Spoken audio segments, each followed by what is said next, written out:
This evening, 24-year-old shooter of Brooklyn teen has surrendered to police. Guyana is poised to exit both the FATF and SAFETV regimes. CADVA formulates plans to support the victims of domestic homicide. Woman is shot in the face after argument with husband. In the region, in St. Lucia, the political climate intensifies between the UWP and the SLP. And internationally, Paul Ryan joins the Trump camp.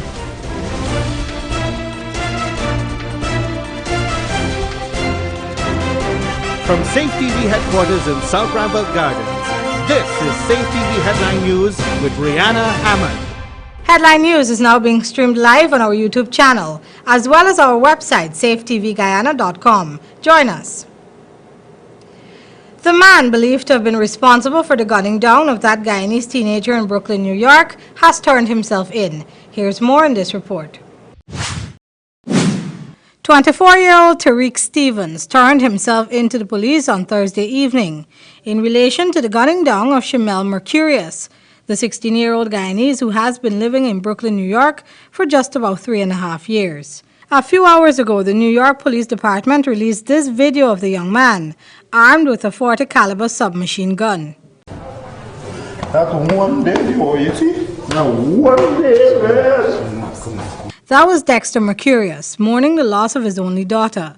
The alleged assailant, Tariq Stephens, is currently awaiting arraignment. United States police have told media operatives there that the young lady identified her shooter before she died.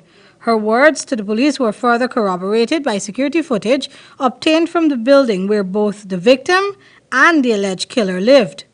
Reports are that while Shemel and Stephens occasionally exchanged text messages, the two were not romantically involved. What is it so serious that she could have done that you come to her home, our home, and take her life in front of her 3-year-old cousin? That was Latoya Price, Shemel's paternal aunt. It was her 3-year-old son who so terrifyingly bore witness to his cousin being killed. The young lady was at the time babysitting little Josiah when there came a knock on the door. Having seen the gun, Shemel fought hard to keep the shooter out, but her efforts failed and she was killed. How are we supposed to come in here and carry on knowing that Shemel is no longer here?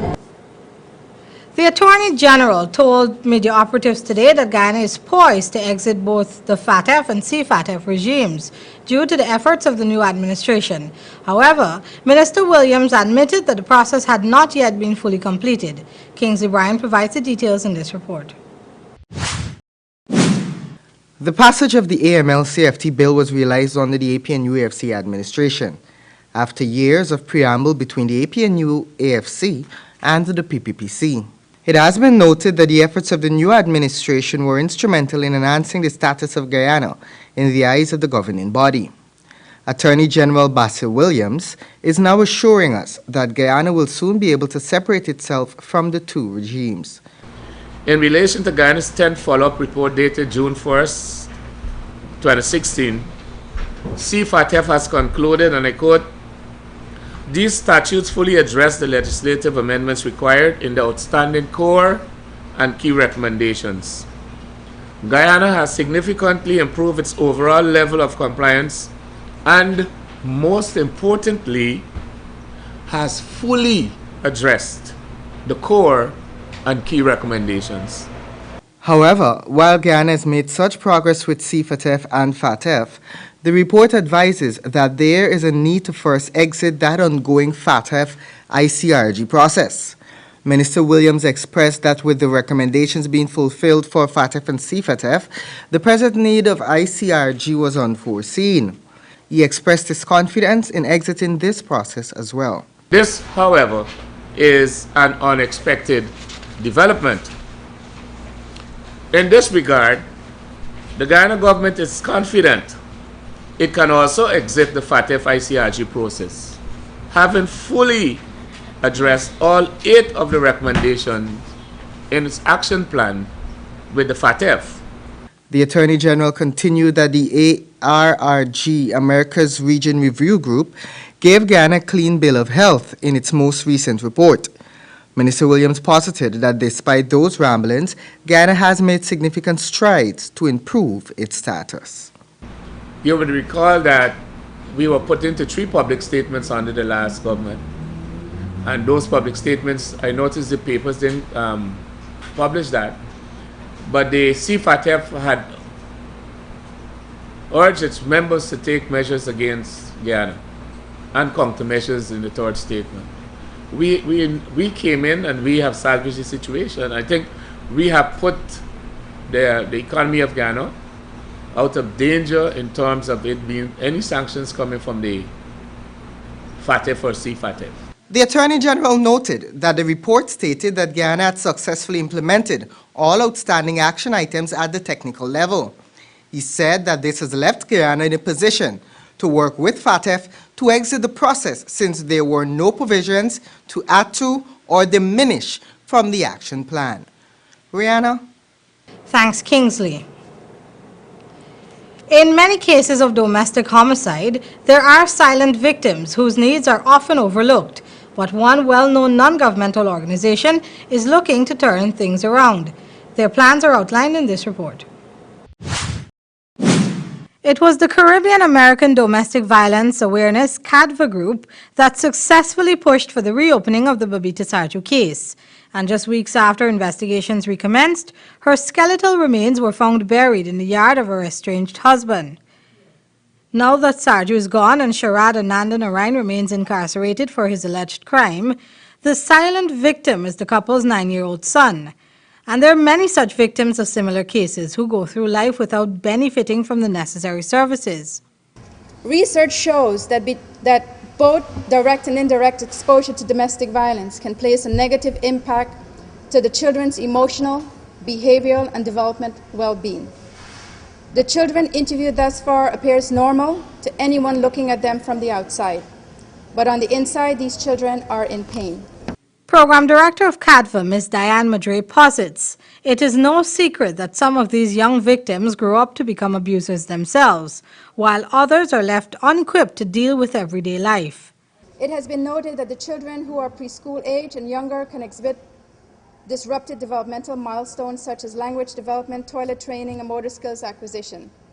At the moment, for the younger children interviewed, exposure between 15 months to 3 years of age have begun to show slight symptoms described above.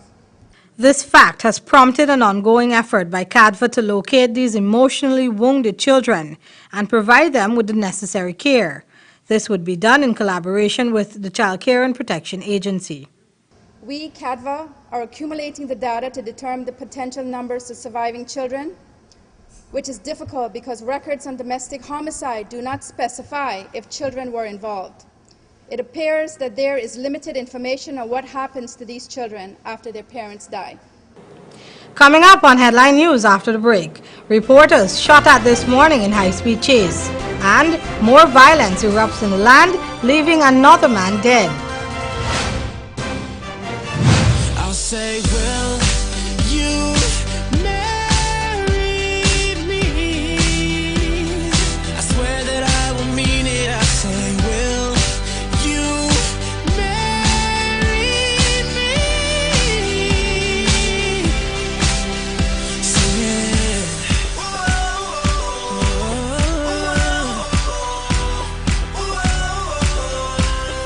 Jean-Louis Styles, simply different. With a distinctive flavor, Umda Paukagi is made from 100% pure vegetable oil. This Paukagi is a delight when preparing sweetmeats and other dishes for healthy cooking with a rich buttery taste and aroma. It is used for religious purposes and is a principal fuel for burning. Umda Paukagi is light, pure, with a real ghee texture. Seems like people will try just about anything to lose weight these days. But nothing works better than proper dieting and exercise. So if you're guilty of eating the wrong foods, not finding time to exercise, or can't afford a gym, join SAFETV Channel 2 for Body and Spirit. Aerobics workout with Dick Nunez. Hello, I'm Dick Nunez. Welcome to Body and Spirit Aerobics. Weekday mornings from 7 a.m. to 7:30 a.m. Don't hesitate. Act now, because your greatest wealth is your health.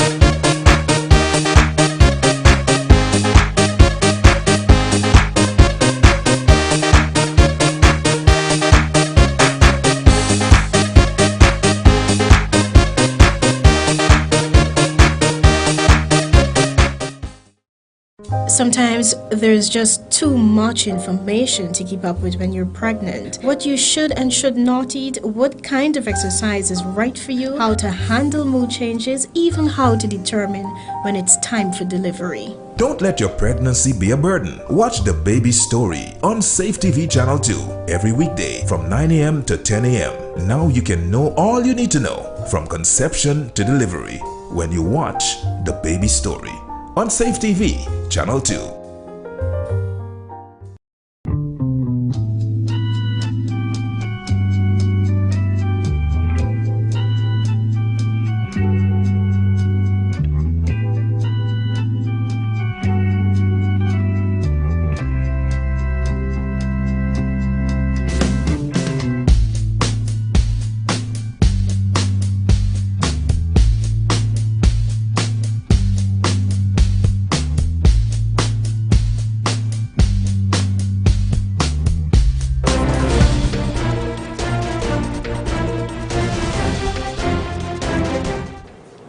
More than just pursuing a story, reporters can be quite the good Samaritans at times. Today, two colleagues, a senior reporter of Capital News, Ivor Wharton, and Kurt Campbell of News Source, were involved in a high-speed chase against criminals whom they witnessed battering a man in Georgetown before escaping with his valuables in a car. The two journalists immediately called the A Division Commander Clifton Hicken, even as they took it upon themselves to chase after the bandits. The car then came to an abrupt stop, and one of the men exited the vehicle and started firing shots at the two media operatives. The men were, however, apprehended, and the reporters luckily escaped unhurt. Following the utterances of former Attorney General Anand Nandlal, Minister of Legal Affairs Basil Williams responded that his statements were highly erroneous and that there was a misinterpretation on the part of the PPP.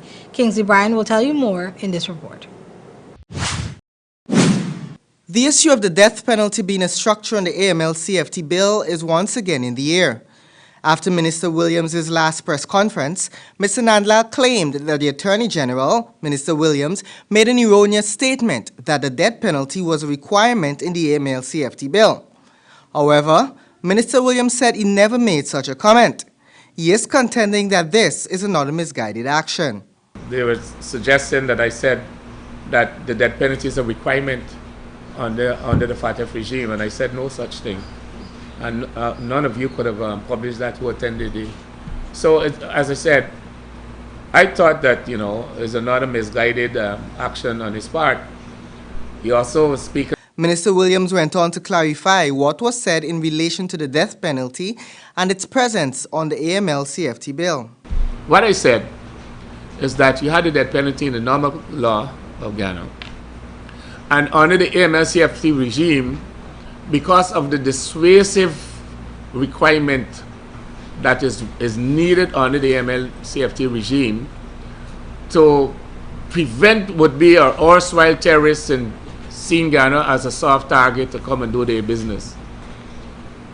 The AML-CFT legislation, which was created under the PPP government, has provision for the death penalty. Minister Williams is arguing that it was the opposition that pointed out to the governing PPP that they had to have it included in the 2009 version of the bill. He stressed that right now in Guyana, there are provisions which state that terrorism and support of terrorist activities will result in a fine and death. And I cited 3 different provisions in Parliament to show the seriousness and the dissuasive nature that is contemplated by the legislation. So for Mr. Nandlal to suggest that I was saying that there was it is a FATF requirement.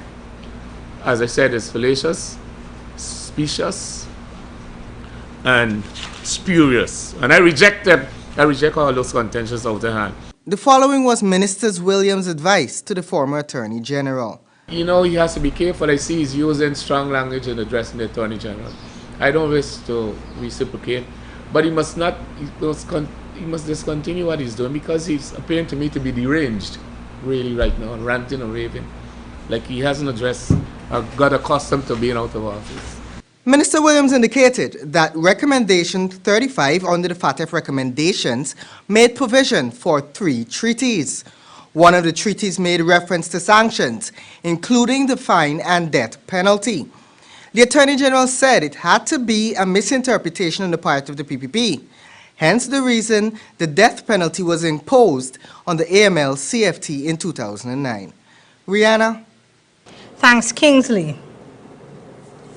More domestic violence as a Kurukururu woman was shot to the face by her reputed husband on Thursday night. 31-year-old Natasha Harry, who was shot in her own home, remains in a stable condition at a city hospital. Relatives of the woman say that the shooting stemmed from a loud argument in which the couple were engaged. The identity of the shooter has not been identified, but police say he's currently on the run.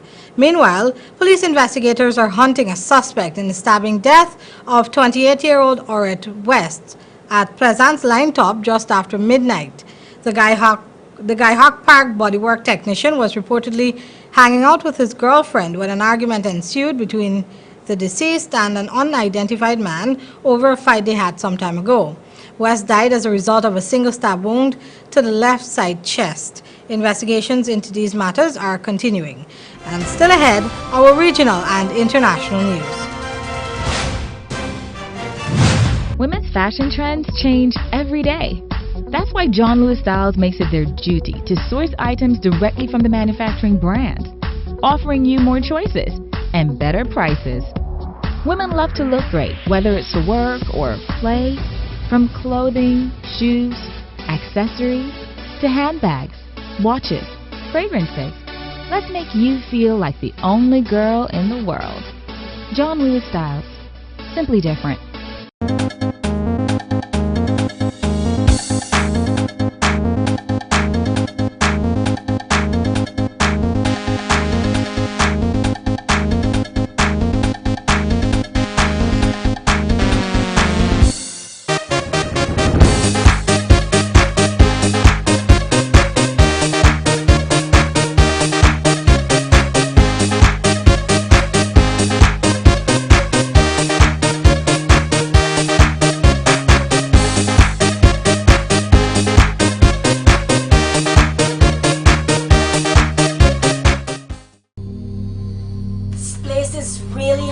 What's wrong with your AC? It's not working. Well, we wouldn't be able to continue this meeting anymore because this place is extremely hot. Wait, please don't go. Here's a company you can call to get your AC fixed. Action Cool. Honey, what's dinner? I had a hard day. I'm sorry you had a hard day, but guess what, babes? I didn't cook today because the stove is not working. Having trouble at home or at the office? Then call the professionals at Action Cool. Our fully trained technical team have the skills and experience in repairs of all air-conditioned units, refrigerators, gas stoves, washing machines, and a whole lot more. For further information, visit us at 86 Hill and Princess Street, Mandela Avenue, Georgetown, or call us on telephone number 225-7867. Sometimes there's just too much information to keep up with when you're pregnant. What you should and should not eat, what kind of exercise is right for you, how to handle mood changes, even how to determine when it's time for delivery. Don't let your pregnancy be a burden. Watch The Baby Story on SAFETV Channel 2 every weekday from 9 a.m. to 10 a.m. Now you can know all you need to know from conception to delivery when you watch The Baby Story on SAFETV Channel 2.